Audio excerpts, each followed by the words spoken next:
ہر پل Jio drama آفت بن چکا ہے، بہت ہی زیادہ انٹرسٹنگ۔ ورشا جب اپنے ماں باپ کا جھگڑتا ہوا دیکھتی ہے تو اسی ٹائم وہ ان کو جا کر الگ کرنے کی کوشش کرتی ہے، لیکن محمود جو ہوتا ہے وہ بہت ہی زیادہ زور سے مہک کا گلا دبا دیتا ہے، جس کی وجہ سے مہک جو ہوتی ہے اسی وقت جو ہوتی ہے وہ مر جاتی ہے۔ اور اس سب کو دیکھ کر ورشا کا تو بہت ہی برا حال ہو جاتا ہے۔ اسی ٹائم وہاج کو کال کرتی ہے اور وہاج جو ہوتا ہے وہ پولیس کو لے کر وہاں پہ آ جاتا ہے۔ محمود کو تو اسی ٹائم ہی ہو جاتی ہے جیل، اور مہک جو ہوتی ہے وہ مر جاتی ہے۔ اس سب کو دیکھ کر ورشا جو ہوتی ہے وہ مینٹلی ڈسٹرب ہو جاتی ہے، اور وہ جا کے اپنی دادوں کو کہتی ہے کہ مجھے تو کبھی میری ماں نے دعا مانگنی ہی نہیں سکھائی، مجھے تو پتہ ہی نہیں ہے، کیا آپ کو لگتا ہے کہ میری دعائیں قبول ہو جائیں گی؟ اور وہ بہت زیادہ روتی ہے۔ اس کی دادا کہتی ہے کہ بیٹا ایسا نہیں ہوتا، میں تمہیں دعا مانگنے سکھاؤں گی، میں تمہیں نماز پڑھنی سکھاؤں گی، اور وہ ان کو سب کچھ بتاتی ہے۔ اس پر ورشا جو ہوتی ہے جیسے ہی نماز پڑھتی ہے وہ دعا مانگ رہی ہوتی ہے اور بہت زیادہ قطار زار روئی جا رہی ہوتی ہے۔ اس پر وہ جو ہوتی ہے وہ رو رو کر بے ہوش ہو جاتی ہے، اور جیسے ہی اس کو ہاسپٹل لے کر آتے ہیں تو ہاسپٹل والوں سے پتہ چلتا ہے کہ ورشا جو ہے مینٹلی ڈسٹرب ہو چکی ہے، اور وہ بہت ہی بری حرکتیں کر رہی ہے جیسے کہ پاگل کرتے ہیں۔ اس کی وجہ سے اس کو ہاسپٹل میں ہی ایڈمٹ ہونا پڑ جاتا ہے، جہاں پہ اس کا بہت زیادہ علاج ہوتا ہے اور بہت زیادہ عرصہ وہاں پہ اس کو رہنا پڑتا ہے۔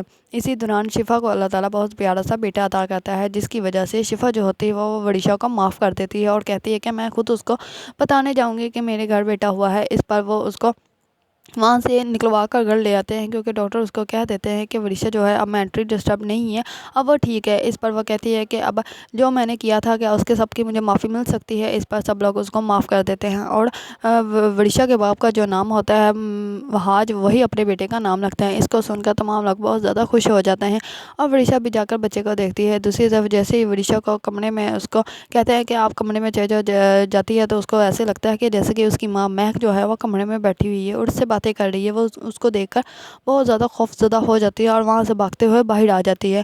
دوسری طرف مہرنسا آ رہی ہوتی ہے اور وہ ورشا مہرنسا سے ٹکرا جاتی ہے، اور مہرنسا کو کہتی ہے کہ آپ مجھے ایسے لگتا ہے کہ جیسے ماما اندر بیٹھی ہوئی ہے، وہ مجھ سے باتیں کر رہی ہے۔ اس پر مہرنسا کہتی ہے کہ نہیں بچے، ایسا کچھ بھی نہیں ہے، وہ تو اب ہمارے پاس ہے بھی نہیں۔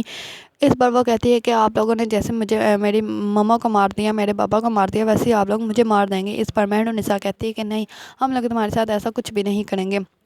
دوسری طرف محمود کو جیل ہو چکی ہے، لیکن محمود جیل میں بھی وہی پلاننگ کر رہا ہے کہ کس طرح وہاج کے خاندان کو تباہ و برباد کرنا ہے۔ وہ کہتا ہے کہ میں ان لوگوں کے یہاں سے نکلتے ہی تباہ و برباد کر دوں گا، اور سب سے پہلے تو ورشا کو کروں گا، جس کی وجہ سے مجھے یہ جیل ہوئی ہے۔ میں نے اپنی بیوی کو مارا تھا، جو مرضی میں کر سکتا ہوں، اور ورشا کون ہوتی ہے مجھے جیل کروانے والی؟ اس کو تو پتہ بھی نہیں کہ ورشا کی حالت کیا ہے، لیکن وہ وہیں پہ بیٹھ کے یہ پلاننگ کر رہا ہے کہ میں ان سب کو جان سے مار دوں گا اور ان سب کو تباہ و برباد کر دوں گا۔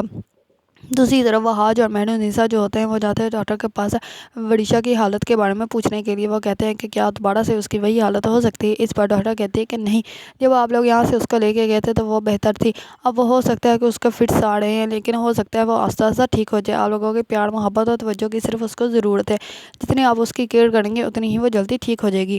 اگر آپ لوگوں کو ڈرامہ آفت پسند ہے اور اس کے بارے میں نیو اپڈیٹ جاننا چاہتے ہیں تو میرے چینل کو لائک، کمنٹ اینڈ سبسکرائب کرنا مت بھولیے گا۔